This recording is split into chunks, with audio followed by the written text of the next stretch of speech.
Shut up and sit down.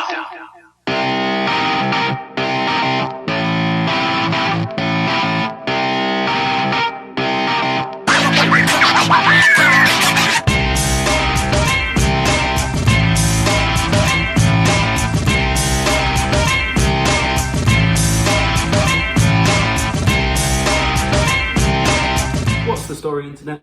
Shut up and sit down. What's the story, everyone? Hope you're all having a wonderful day so far. Hope you enjoyed the weekend's football and along with today's match as well. So before I go into the review of the weekend, because I'm going to start in Ligue 1 because there was a pretty big upset in that league this weekend. I just wanted to mention about the two PSG players who unfortunately experienced robberies while they were playing against Nantes yesterday. That was Angel Di Maria, which we found out while he was playing because he was subbed off the pitch with no apparent explanation, but it was because they found out about this. But also Marquinhos, his father's house was broken into as well. So all the best wishes to both of those two. I hope everything works out well, and I hope that nothing serious was taken and no one was injured. That's the most important thing. So but on a lighter note, speaking of that match, Nantes did go on to beat PSG 2-1.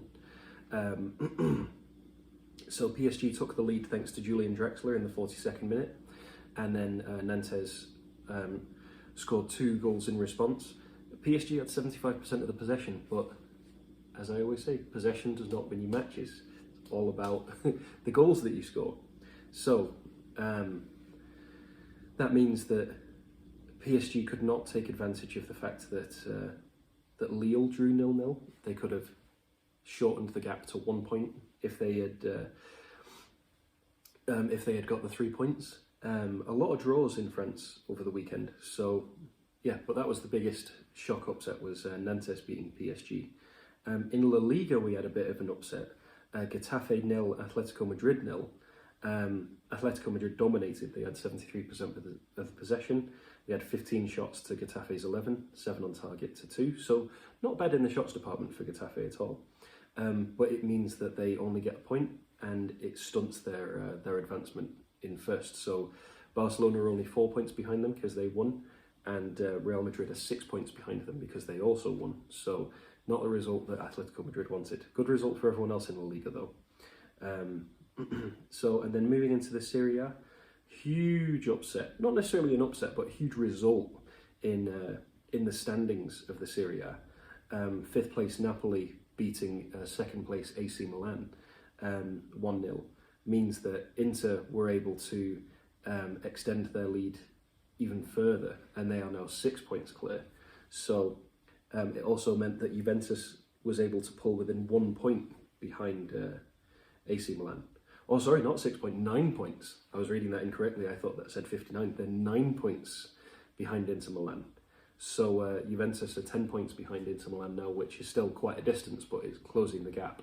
So yeah, great performance from Napoli. Not a good result for AC Milan whatsoever. In Germany, there was a little bit of a shock result, and this result, it's not necessarily shocking. It's just that it gives Bayern Munich the chance to run away with the league a little bit. Leipzig won, Frankfurt won. So that means that Leipzig stay in second. It means that Bayern are able to close the gap to, I believe it's 4 points now. Yeah, so it gives them that jumping ground to just keep going even further. So we'll have to keep an eye on what happens in the Bundesliga. But yeah, Leipzig did not want to lose ground there, especially because Bayern are so dominant at the moment. So. But moving on to the Premier League. So on Friday we had Newcastle versus Aston Villa. Newcastle, it was a 1-1 game. Aston Villa got an own goal thanks to Kieran Clark in the 86th minute, and then Newcastle drew with Jamal Lascelles in the 94th minute. So very, very close match between the two of them. Very even on possession, very even on shots. So for Aston Villa, it doesn't really do much. They still have a game in hand, but it doesn't really help them or hurt them. It keeps them in 9th. For Newcastle, they could really have done with the 3 points, but the point will do because it keeps them 2 points ahead of Fulham with a game in hand. and it keeps them 10 points ahead of West Ham, again with a game in hand. So, yeah, a decent result for Newcastle, but they could have done better. I think is the way that they'll look at that. But Aston Villa, like I said, won't be happy about it, but won't be particularly upset about it. It's just another one of those matches. Leeds versus Chelsea, 0-0. So Thomas Tuchel still has not conceded a goal as Chelsea manager, and another draw for the Chelsea men. So it means that it keeps them in fourth, 5 points behind Leicester and 6 points behind Manchester United. Keeps them 3 points ahead of West Ham, though, although West Ham do have a game in hand. So it'll be interesting to see what happens with that match. So yeah, seems like it was a bit of a stalemate. Nothing too major, two teams that were just very evenly matched. What's the saying? An unstoppable force meets an immovable object, and they just collide. Nothing happens. Crystal Palace 1, West Brom 0. Very important match at the bottom of the table. It takes Crystal Palace all the way up to 11th now, which is quite a good thing for them. It takes them 9 points clear of the relegation zone. Keeps West Brom firmly in the relegation zone, so they have to turn this around. I think we've got 8 or 9 matches left of the season, depending on who you are in the table. So yeah, not looking good for West Brom. So yeah, Palace will be much happier with that result. And it was all thanks to a Luka Milivojevic penalty. Sorry, that name's not very easy to say. So moving on to the next one. Everton 1, Burnley 2. Great result for Burnley. They were 2-0 up as well. Chris Wood in the 13th minute and Dwight McNeil. I haven't seen it, but I've heard it was an incredible solo goal. So definitely want to go and check out. And then Dominic Calvert-Lewin scoring Everton's goal. Surprise, surprise. Even on shots, 14-14. 5 on target for Burnley, 4 on target for Everton. 66% possession for Everton and 34 for Burnley. Even without the possession, Burnley are very good at just shutting things down and not letting teams get past them. And they were able to make their shots count, whereas Everton weren't. So fair play to Burnley. Takes them up to 15th. It means they are 5 points clear of Newcastle, and they are 7 points clear of Fulham, so they're looking quite good in the battle for relegation. That's exactly what they wanted, was a result like that. So fair play to them. They are level on points with Southampton in 14th, level on goal difference. So what's causing them to be... oh, it's goals for is the thing that's causing them to to be there. So goals for is the only thing that's putting them in 15th rather than 14th. So very good performance from Burnley. Poor performance from Everton. They are now level on Liverpool, who leapfrog them into 6th due to the goal difference. But they do have a game in hand. So that game in hand could be very important to overtake their local rivals. So we'll have to see how Carlo Ancelotti's men can perform with that. On to the next one, Manchester City 3, Fulham 0, not particularly a surprising result. I mean, even if you look at the statistics, possession was relatively even, so Fulham were in the game, but 8 shots to 3, 7 shots on target to 0. So yeah, City just dominated the match. It does keep them at 14 points clear. However, Manchester United do have the game in hand, as do Leicester and all the other teams around them. It keeps Fulham in 18th. However, they have been performing very well. So I think they've got to rely on the results of Newcastle and Brighton, because they both have games in hand. But I think they're in a position where they'll be able to survive depending on what the other teams do. So we'll have to keep an eye on what happens there. But not the worst result for Fulham, especially after they beat Liverpool. It was bound to come against a team like City, so they have to keep their heads up and keep moving forward. Speaking of Brighton, they were able to beat Southampton, so a very good result in a South Coast derby. Lewis Dunk scored in the 16th minute, and then Che Adams got the equaliser in the 27th, and then Leandro Trossard scoring the winner in the 56th minute. Relatively even match, 60 to 40% possession, 9 shots for Southampton, 8 for Brighton, 4 on target for Southampton, 6 for Brighton. So relatively even match.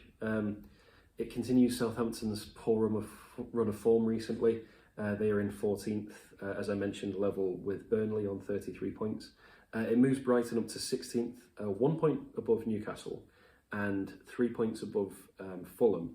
However, they do have a game in hand, just like Newcastle do. So it all hinges on that important game in hand to see what happens. So I have to keep an eye on that to see what happens in the relegation zone. Speaking of the relegation zone, poor Sheffield United, their first match without Chris Wilder, and Leicester City go and beat them 5-0. So probably the result that we all expected, and if you look at the statistics, it just goes to show that they weren't up for it, unfortunately. 19 shots for Leicester to Sheffield United's 1, 10 on target to their 0, and 72% possession to 28%. I think they are as good as relegated, especially with losing the key manager. So we'll just have to see what happens. I think it's damage limitations, get the youth to play a couple of matches, see what you got in the academy, then go down and bounce right back up again. I think that's the best thing for Sheffield United to do right now. So, but fair play to Leicester. They were able to keep pressure on Manchester United. They're still only 1 point behind. They are 5 points clear of Chelsea now, thanks to that Chelsea draw earlier. So, good result for Leicester, and quite a high result as well, so that'll help their goal difference. On to the next one, we had the big one, the North London derby. So, Eric Lamela gave Tottenham the lead thanks to an incredible Rabona finish. He just loves scoring Rabona goals for some reason. And then Martin Odegaard just made himself a cult hero with Arsenal fans for scoring against the old rivals. And then Alexandre Lacazette, after missing everything that moved, he couldn't miss from the penalty spot, surely. So, and then Eric Lamela went from hero to villain, compounding things even more. He got a red card. So not only did he get sent off, Heung-min Son went off injured. Not sure what happened there, not sure if it's going to be long-lasting or not. But yeah, not good for Spurs if your star player gets injured and then his replacement gets sent off. Not a good time. So 13 shots for Arsenal, 6 for Spurs, 3 shots on target for both, 53% possession to Arsenal, 47% to Spurs, so very, very close there. They are both still in and around the same place. Spurs are still 4 points clear, but this brought Arsenal even closer. Arsenal are in 10th, Spurs are in 8th. They're level on games now, so all hinges on Aston Villa's game in hand as to what happens there. So but a very good result for Arsenal, and be very happy for beating, as I mentioned, the old enemy. So on to the next one, Manchester United versus West Ham. Manchester United did win 1-0. Thanks to a Craig Dawson own goal. It was McTominay's header and it bounced off the defender and went past Fabianski. Fabianski had an incredible game, saving some ridiculous shots. Mason Greenwood had an incredible opportunity in the first half. Harry Maguire hit the post from a yard out somehow. That's why he's a centre-back and not a striker. But Manchester United had the possession, 62% to 38%. It seemed like more than that. However, there was a period in the first half where West Ham were just all over us, so I think that made the difference in the possession statistic. 15 shots to 7, 4 on target to 0 for Manchester United. So all around a good performance. Be disappointed that it only stayed 1-0. Should have been at least one more, I think, just because of some of the chances that we had. Definitely noticed the difference having Marcus Rashford in the side. It was good to see him back. But Daniel James had a great game. Mason Greenwood had a great game. Bruno Fernandes, I don't even need to say it. He always has a great game. So, and Dean Henderson had a great game. He didn't have a lot to do, but when he was called upon, he was there and he was commanding his box. So, so that was Manchester United versus West Ham United. And then today we had a match. It was Wolverhampton Wanderers versus Liverpool, and Liverpool did win 1-0.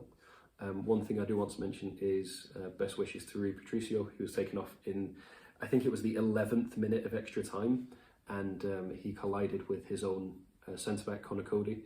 I'm not sure what happened. I just know that people were saying it looked like a concussion. So all the best to him. Hopefully he's okay, and hopefully he has a speedy recovery. That's the main thing. So Diogo Jota did score. Speaking of extra time, he scored in the 47th minute, second minute of injury time in the first half.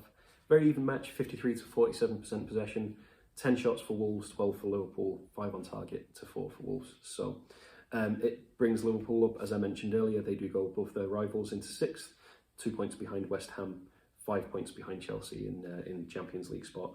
And it means that Wolves stay sort of mid-table. I think they dropped to place. They are in 13th on 35 points. So not really in danger of being brought to the relegation zone unless they just absolutely fall apart. But they're not going to make it into Europe either. So they're just sort of middle of the road, just coast focus on next year. So those are all the matches for the weekend.